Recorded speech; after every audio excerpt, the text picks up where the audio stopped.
Yes sir.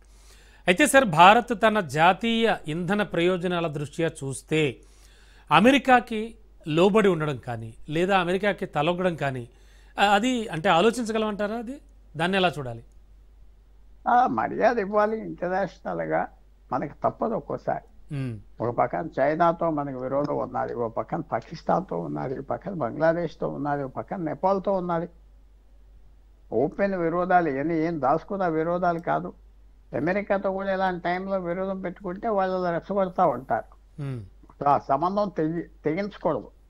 ఉమ్, మన గౌరవం మనం కాపాడుకోవాలి. పాకిస్తాన్ లాగా మరీ దిగజారిపోయి బ్రతకటం కాదు. గౌరవం కాపాడుకుంటా మన అమెరికాతో సంబంధం జాగ్రత్తగా ఇవాళ చూసుకోవాలి. ఎందుకంటే మన చుట్టూరా విరోధీలు ఉన్నారు. ఉమ్, మనకి సాయం చేసినా చేయకపోయినా అమెరికా మనకు ఓపెన్గా మనకు వ్యతిరేకించకూడదు. సో తప్పకుండా ట్రంప్తో మంచి సంబంధం మెయింటైన్ చేస్తున్నారు, మెయింటైన్ చేయాలి. వాళ్ళు కొత్తగా అంబాసిడర్ కూడా అపాయింట్ చేశారు. ఉమ్, చాలా యువకుడు, భారతదేశానికి ఒకసారి వచ్చి వెళ్ళిపోయేది, పర్మనెంట్గా వస్తా అంటున్నాడు, మళ్ళీ వస్తున్నాడు. సో ట్రంప్తో జాగ్రత్తగా చూసుకోవాలి ఈ టైంలో, ఎస్ సార్, ఎస్ సార్, చూసుకోవాలి. Yes sir. అండ్ సార్ ఈ పర్సనల్ ఫ్రెండ్షిప్స్ అంటే వ్యక్తిగత స్నేహాలు అనేవి అటు అంటే ఇటు మన ప్రధాని మోడీ అండ్ అధ్యక్షుడు ట్రంప్ విషయంలో ఈ పర్సనల్ ఫ్రెండ్షిప్ అనేది అంటే వ్యక్తిగత స్నేహం అనేది ఖచ్చితంగా ఇరు దేశాల వ్యాపార వాణిజ్య సంబంధాలపై పడే అవకాశం ఏమైనా ఉంటుందా? అంటే మన వైపు నుంచి ఆలోచిస్తే కనుక మనకు ఎంతవరకు బెనిఫిట్ అయ్యే ఛాన్స్ ఉందంటారు? పర్సనల్ రిలేషన్షిప్స్ ఎప్పుడు ఉపయోగపడతాయి. ఉమ్, ఆ 1% అడ్వాంటేజ్ వచ్చినా చాలు. పర్సనల్ స్నేహం ఉండటం బెటరా, పర్సనల్ విరోధం ఉండటం బెటరా? స్నేహమే సార్, ఎగ్జాక్ట్లీ. అందువల్ల అది తప్పేం లేదు. అది చూసుకోవాలి, డిప్లొమసీ చూసుకోవాలి. మనం కెనడా 2 సంవత్సరాల క్రితం తెగిపోయినాయి సంబంధాలు. ఉమ్, మన ఎంప్లాయీ ఎవరో ఒకటేదో మర్డర్ కేసు ఆర్గనైజ్ చేశాడు వస్తే మనం ముందలు కాదన్నాం. ఉమ్, తర్వాత మనం ఎంక్వైరీ చేస్తే దాంట్లో కొద్దిగా నిల్వ ఉన్నదని తేలింది. వెంటనే మనం కెనేడియన్స్తో తప్పు జరిగిపోయింది, మనం చేయలేదు, వీళ్ళు చేశారు, వారిని జైల్లో పెట్టాం. మళ్ళీ కెనడాతో మంచి సంబంధం, ఆ ట్రూడో అనేవాడు వెళ్ళిపోయాక వచ్చేసింది కదా మళ్ళీ. ఉమ్, ఇప్పుడు మంచి సంబంధం వచ్చింది కదా మళ్ళీ కెనడాతో. అవునండి. వాళ్ళకి మనం ఎప్పుడు డిప్లొమసీ కేర్ఫుల్గా చేసి స్నేహాలు ఉంచుకోవడానికి ప్రయత్నం చేయాలి. అవును మనం సార్. పెద్ద ప్రెస్టేజ్ మీద వెళ్ళాలంటే అడుక్కొని తింటాం. ప్రెస్టేజ్ మీద వెళ్ళాలి, ఉమ్, ప్రెస్టేజ్ కాపాడుకోవాలి, డౌట్ లేదు. ఓకే. కానీ కొంచెం ట్యాక్ట్ఫుల్నెస్ కూడా ఉండాలి, ఎస్ సార్, కొంచెం తెలివితేటలు కూడా ఉండాలి. ఉండాలండి. అవును, మేనేజ్ చేసుకుంటా పోవాలి. లౌక్యం కూడా తెలియాలంటారు. ఏమంటారు? లౌక్యం కూడా తెలియాలి అంటారు. తెలియాలి బాగా ఎగ్జాక్ట్లీ సార్. తెలియాలి. లౌక్యంగా సార్ ఉండాలి. చాలా సుదీర్ఘంగా కొనసాగుతున్నటువంటి రష్యా ఉక్రెయిన్ వార్ ఉంది. మరి ఈ వార్ విషయంలో ఇండియా ఖచ్చితంగా న్యూట్రల్గా ఉండడం అనేది ఎంతవరకు కరెక్ట్? అంటే ఉండగలదంటారా? గా ఉన్నాం కదా, అవునండి. యుక్రెయిన్తో మంచి సంబంధాలు ఉన్నాయి. ఉమ్, యుక్రెయిన్ ప్రెసిడెంట్ వచ్చాడు, వస్తే కలిశాడు, ఇక్కడ రాలేదు, కలిశాడు కలిశాడు, నరేంద్ర అవును. మోడీ మీటింగ్లో. ఉమ్, కలిస్తే భారతదేశం చెప్తుందని చౌకగా ఉన్నది కాబట్టి కొనుక్కుంటున్నాం. మాది పెద్ద మార్కెట్, పెద్ద దేశం, అంత డబ్బులు లేవు అని చెప్తే అతను కూడా ఒప్పుకున్నాడు. యూరోప్ కొంటుంది, వాళ్ళని ఆప్ చేయపోయారా? చైనా కొంటుంది, వాళ్ళు ఆప్ చేయపోయారా అని చెప్పారు. సో మనం భారతదేశానికి ఏ దేశంతో విరోధం లేకుండా చూసుకోవాలి.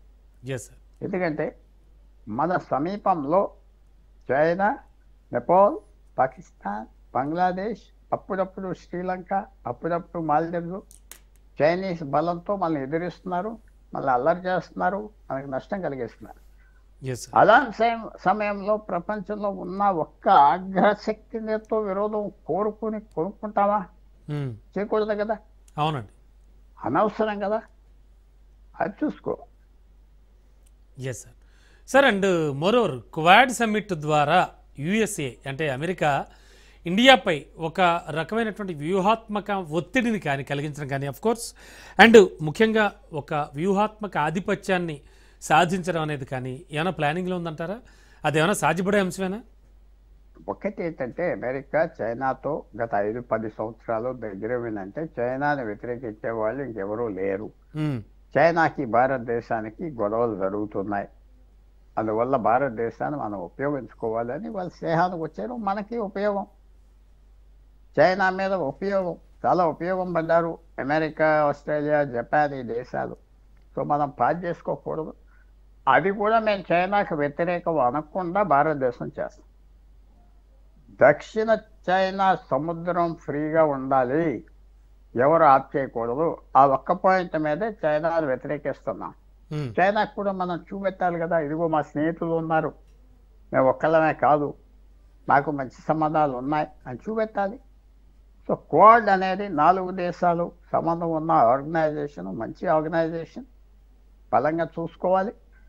మన లిమిట్లో మనం ఉంటామని కూడా చెప్పారు అమెరికా. అవును, మేమేదో పరిగెత్తుకుని వెళ్ళిపోయి అక్కడ సముద్రాల్లో గొడవ పెట్టాం, మేము చైనాను వ్యతిరేకిస్తూ ఉంటాం అని చెప్పుకోవటం, జరగటం, మొదలుకెళ్ళటం. తర్వాత డొనాల్డ్ ట్రంప్ కూడా ఆయన సలహాదారులు మెల్లిమెల్లిగా చెప్పటం, భారతదేశంతో తగు వద్దు, నీ గౌరవమే పోతుంది ఆఖరికని. సో ఇవన్నీ డిప్లొమసీలో స్నేహం కోసం చూస్తూ ఉండాలి. విరోధం వస్తే ప్రిపేర్ ఉండాలి, విరోధంగా ఉంటే తగ్గించడానికి ప్రయత్నం చేయాలి. స్నేహితులు ఉన్న వాళ్ళని స్నేహంగా ఉంచుకోవటానికి ముందరకెళ్ళాలి. ఎస్ ఎస్ సార్, మరో 2 కంట్రీస్ మధ్యలో కూడా ఈ ద్వైపాక్షిక వాణిజ్యం అనేది ఏదైతే ఉందో ఈ మొత్తాన్ని దాదాపు $500 బిలియన్ పెంచాలని వీళ్ళు ఒక టార్గెట్గా పెట్టుకున్నారు ఇరు దేశాలు కూడా. Is it possible sir, correct వేలో ఆలోచించి కరెక్ట్గా విశ్లేషిస్తే? ఎందుకంటే సార్ అంటే మోర్ ఓవర్ 2024లో అప్పటికి ద్వైపాక్షిక వాణిజ్య విలువ $190 బిలియన్లు సార్. అది ఇప్పుడు $500 బిలియన్ వరకు పెంచాలని లక్ష్యంగా పెట్టుకున్నాయి. ఈజ్ ఇట్ పాసిబుల్ సార్, కరెక్టేనా? పాసిబుల్. ఎందుకంటే చమురు అనేది అమెరికా నుంచి కొనొచ్చు, గ్యాస్ కొనొచ్చు, ఎన్నో కొనొచ్చు అక్కడ నుంచి.